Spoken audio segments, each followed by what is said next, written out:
എന്റെ പൊന്നമ്മ, ഞാൻ എത്ര തവണ പറഞ്ഞിട്ടുണ്ട്, ഇപ്പൊ ഞാൻ ജോലി ചെയ്യുന്നുണ്ട്, സമ്പാദിക്കുന്നുണ്ടെന്ന്. ഇനി അമ്മ ഇങ്ങനെ കഷ്ടപ്പെടണ്ട. എന്റെ ചെലവുകൾ നോക്കാൻ എനിക്ക് പറ്റൂ ഇപ്പോ. അതൊക്കെ എനിക്കറിയാം മോനെ. ജോലി ചെയ്യാൻ പോകുന്ന വഴി നിന്റെ കോളേജിന് മുന്നിലൂടെ പോയപ്പോ നിന്നെ ഒന്ന് കാണണമെന്ന് തോന്നി. കയ്യിലുള്ള കുറച്ച് ക്യാഷ് തരണമെന്നും തോന്നി. നീ നന്നായി പഠിക്കണം. ജോലി ചെയ്യുന്നതിനെ പറ്റിയും ക്യാഷ് സമ്പാദിക്കുന്നതിനെ പറ്റിയൊന്നും ഇപ്പൊ എന്റെ മോൻ ആലോചിക്കണ്ട. നിന്റെ അമ്മ ഇപ്പോഴും ജീവിച്ചിരിപ്പുണ്ട് മോനെ. സമ്പാദിക്കാൻ ഇനി നിന്റെ മുന്നിൽ ഒരു വലിയ ജീവിതം കിടക്കുകയല്ലേ. അമ്മയുടെ വാക്കുകൾ കേട്ട് സ്നേഹത്തോടെ അവരെ നോക്കി പുഞ്ചിരിച്ചുകൊണ്ട് കുറച്ചുനേരം അവൻ അങ്ങനെ അനങ്ങാതെ നിന്നു. അവർ സാരിയിലെ അഴുക്കുകറ സാരിത്തലപ്പ് കൊണ്ട് തന്നെ മറച്ചുപിടിക്കാൻ ശ്രമിക്കുന്നത് ധീരജ് ശ്രദ്ധിച്ചു. കഴിഞ്ഞ 3 വർഷത്തിനിടയ്ക്ക് അമ്മ ഒന്നും തന്നെ തനിക്കായി വാങ്ങിയിട്ടില്ല.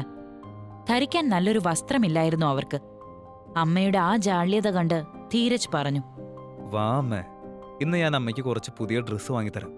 ഉടുക്കാൻ നല്ലൊരു സാരി പോലുമില്ല അമ്മയ്ക്ക്.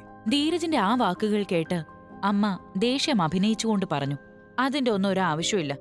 എനിക്ക് ജോലിക്ക് പോകാനുള്ള ഉടുപ്പൊക്കെ എന്റെ കയ്യിലുണ്ട്. നീ കിട്ടുന്ന കാശ് ഇങ്ങനെ ഓരോന്നൊക്കെ വാങ്ങി ചെലവാക്കാതെ സൂക്ഷിക്കാൻ നോക്ക്. നന്നായിട്ട് പഠിക്കാൻ നോക്ക്. ഡ്രസ്സൊക്കെ നമുക്ക് പിന്നെ വാങ്ങാം. പിന്നത്തേക്കൊന്നും വെച്ചാൽ പറ്റില്ല. എന്റെ ആദ്യത്തെ ശമ്പളത്തിൽ നിന്ന് അമ്മയ്ക്ക് എന്തെങ്കിലും വാങ്ങിത്തരണമെന്ന് ഞാൻ മുന്നേ വിചാരിച്ചിരുന്നതാ. അമ്മ ഇനി ഒന്നും പറയണ്ട, എന്റെ കൂടെ വന്നേ പറ്റൂ. അല്പമൊന്ന് നിർബന്ധിച്ചപ്പോൾ അമ്മ വഴങ്ങി. ധീരജ് അമ്മയെയും കൂട്ടി അവിടെ അടുത്തുള്ളൊരു മാളിലേക്കാണ് പോയത്. ഡ്രസ്സ് മാത്രമല്ല, അമ്മയ്ക്ക് ആവശ്യമുള്ളതെല്ലാം വാങ്ങിക്കൊടുക്കണമെന്ന് അവൻ മനസ്സിൽ ഉറപ്പിച്ചു. ഒപ്പം മാറിയ ഈ ലോകത്തിന്റെ കാഴ്ചകളും അമ്മയ്ക്ക് കാട്ടിക്കൊടുക്കണം. അവൻ അങ്ങനെ വിൻഡോ ഷോപ്പിംഗ് ചെയ്തുകൊണ്ട് നടക്കുന്നതിനിടയിൽ ഒരു സ്റ്റോറിലെ മാനിക്യൂനിൽ അണിയിച്ചിരിക്കുന്ന ഷോൾ കണ്ട് അമ്മ അത്ഭുതത്തോടെ നോക്കുന്നത് ധീരജ് കണ്ടു. അവൻ ആ ഷോളിലേക്ക് നോക്കി. മനോഹരമായിരുന്നു അത്. ഒരു ദിവസം മുമ്പ് ഈ സ്റ്റോറിന് മുന്നിലൂടെ ഒന്ന് നടക്കാൻ പോലും അവൻ ഭയപ്പെട്ടിരുന്നു.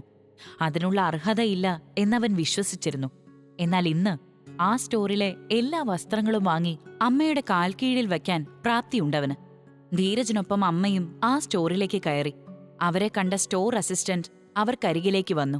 Hi sir. Hello madam. How can I help you? Dheeraj ആ പെൺകുട്ടി ധരിച്ചിരുന്ന വസ്ത്രത്തിലെ നെയിം ബോർഡ് വായിച്ചു. ഡെയ്സി കുരുവിള. Hi Daisy. അമ്മയ്ക്ക് വേണ്ടി കുറച്ച് സാരിയും ചുരിദാറും ഒക്കെ നോക്കണമായിരുന്നു. പിന്നെ പുറത്ത് ഡിസ്പ്ലേ ചെയ്തിട്ടുള്ള ആ ഷാളുകൾ കൂടി ഒന്ന് കാണിക്കൂ.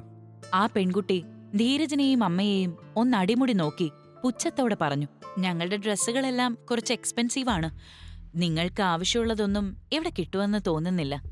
ഡെയ്സി അവർക്ക് കുറുകെ നിന്ന് ഒപ്പം സ്റ്റോറിലെ മറ്റൊരു ജീവനക്കാരനെ നോക്കി തറയിലേക്ക് ആംഗ്യം കാണിച്ചു. ഉടൻ തന്നെ അയാൾ വാക്യൂം ക്ലീനർ എടുത്തുകൊണ്ടുവന്ന് ധീരജും അമ്മയും നിന്ന സ്ഥലം വൃത്തിയാക്കാൻ തുടങ്ങി.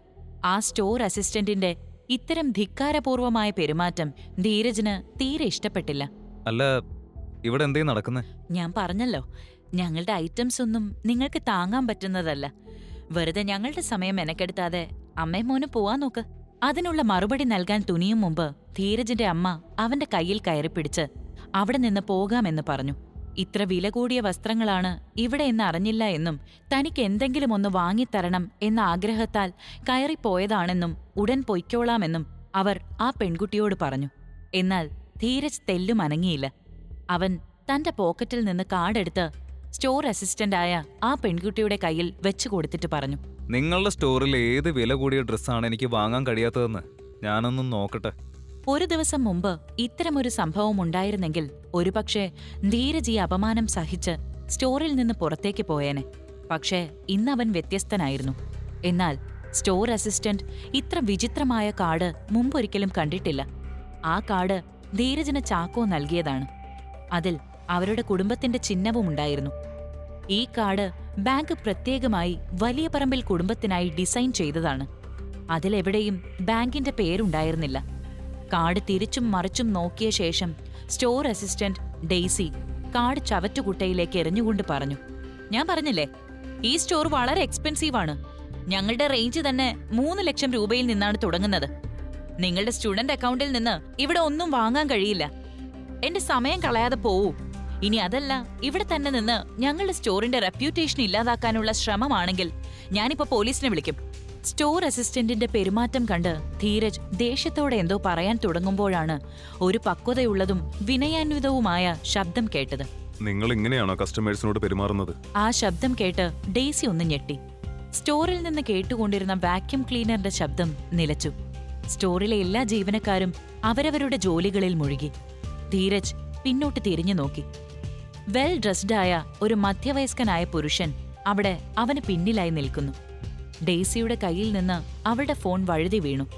അവൾ അത്രമാത്രം അയാളെ കണ്ട് ഭയന്നിരുന്നു. ആരായിരുന്നു ആ വ്യക്തി? അദ്ദേഹത്തിന് ധീരജിനെ അറിയാമായിരുന്നോ? ധീരജിന് ഇന്ന് അമ്മയ്ക്ക് വേണ്ടി എന്തെങ്കിലും വാങ്ങാൻ കഴിയുമോ? ബാക്കിയുള്ള എപ്പിസോഡുകൾ ഫ്രീ ആയി കേൾക്കുന്നതിനൊപ്പം റൊമാന്റിക് ക്രൈം ത്രില്ലറുകൾ അടങ്ങുന്ന മറ്റു പ്രീമിയം ഓഡിയോ സീരീസുകളും സൗജന്യമായി ആസ്വദിക്കാൻ ഉടൻ തന്നെ കുക്കു FM ആപ്പ് ഇൻസ്റ്റാൾ ചെയ്യൂ.